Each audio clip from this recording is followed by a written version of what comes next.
Los Angeles who'd come down with PCP, a type of pneumonia typically caused by a suppressed immune system. Doctors and scientists were baffled by the novel disease. They had no idea what was causing these otherwise young, healthy men to become gravely ill. One such scientist who took an interest in researching the novel disease was Anthony Fauci. At the time, the first reports of the illness, Fauci was working his way up in the bureaucracy of the NIH. At the time, Fauci was working on other things, but he was so intrigued by the novel disease that he began dedicating much of his time to it. In 1984, Anthony Fauci was named the head of the National Institute of Allergy and Infectious Diseases, a title he still holds to this day. And public panic regarding AIDS, which had finally been given a name the year before, had firmly taken over the nation. Public panic intensified, partly because of comments made by Fauci regarding transmission of the virus. In the early 80s, the public believed AIDS was a sexually transmitted disease that only affected gay men. But after the discovery of an infant being diagnosed with the virus, Fauci made comments in the Journal of the American Medical Association claiming the possibility that routine close contact, as within a family household, could spread the disease. This news immediately set off alarm bells as mainstream news outlets such as AP and the New York Times began reporting on household transmission of AIDS. ABC News sat down with Fauci regarding this new alarming development. Given the long incubation period of this disease, we may be starting to see, as we're seeing virtually as the months go by, other groups that can be involved, and seeing it in children is really quite disturbing.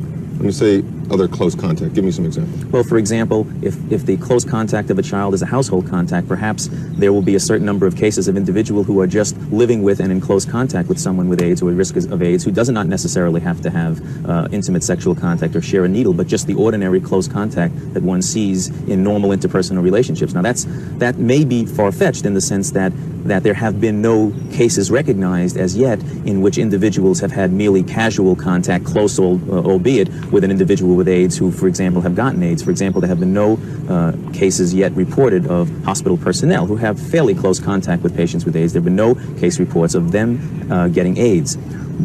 But the jury is still out on that because the situation is constantly evolving and the incubation period is so long. As you know, it's a mean of about 14 months, ranging from 6 to 18 months. So what medical researchers and public health service officials are concerned with is what we felt were the confines of transmissibility now going to be loosening up and broadening up so that something less than truly intimate contact can give transmission of this disease. Well, of course, we now know that the infant contracted the virus through their mother's womb, but the damage had been done. Public panic had intensified, and people were fearing they could get AIDS from sharing a toilet seat or even from shaking hands. People living with AIDS were being alienated and ostracized from their jobs, homes, communities, and gay men in particular were heavily stigmatized. On the treatment front, Fauci and the team of scientists at the NIH began frantically working on a vaccine, believing that would be the way to end the AIDS epidemic. Confident in their work, Health and Human Services Secretary Margaret Heckler declared in 1984 that an AIDS vaccine would be ready for testing within 2 years. But banking on a vaccine proved to be harder than it seemed. 2 years passed and there wasn't one even ready for testing. The public was losing patience. Pharmaceutical companies were also racing towards a treatment for AIDS, realizing the incredible potential for profits. In 1987, one such company was Burroughs Wellcome, a British drug company who showed in a test tube that their failed cancer drug, AZT, could be repurposed to treat AIDS. Limited studies were done, long-term side effects were unknown, but in record speed, in less than 4 months, the FDA approved the drug as a treatment, claiming the benefits outweigh the risks. One of the parameters of the speedy approval process was for the drug company to bring back follow-up data in 2 years. Burroughs Wellcome agreed, but of course, since the drug was already approved, they never really needed to follow up, and so they didn't. Celia Farber did incredible reporting on the approval, use, and dangers of AZT for Spin magazine in the late 80s. In her article titled Sins of Omission, she writes, quote, "The majority of those in the AIDS-afflicted and medical communities held the drug up as the first breakthrough on AIDS. For better or worse, AZT had been approved faster than any drug in FDA history, and activists considered it a victory. The price paid for the victory, however, was that almost all government drug trials from then on focused on AZT, while over 100 other promising drugs were left uninvestigated." Now, the expensive drug made Burroughs Wellcome record profits, and at the time, it was the most expensive drug ever marketed. But people were desperate. They would do anything to get their lives back.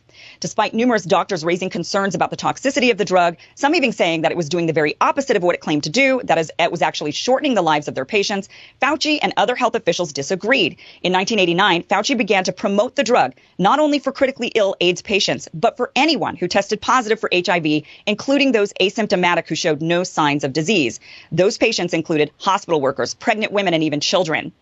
Doctors were stunned. The data the NIH released was limited, but nonetheless, the NIH had gone all in on AZT. Despite it becoming clearer and clearer that AZT was toxic, caused liver damage, and destroyed white blood cells, the drug continued to be used for several years after, while calls from activists and doctors to study any other possible treatments went ignored.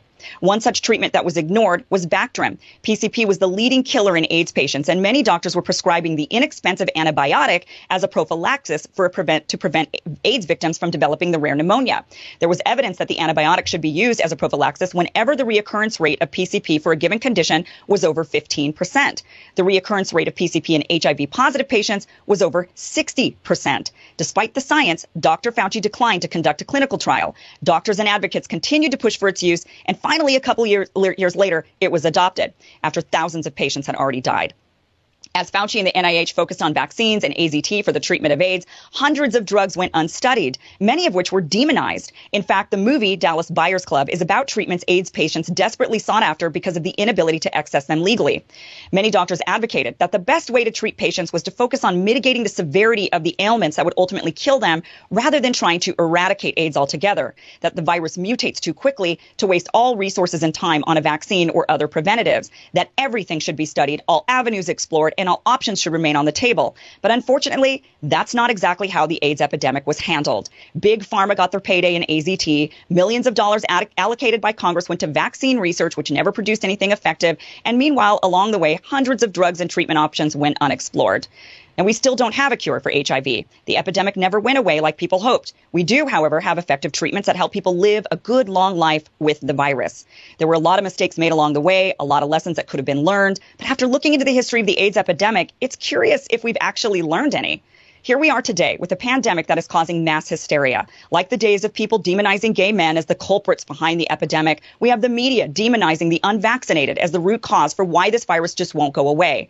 Many hope the vaccine would stop the spread and eradicate the virus, but like AIDS, the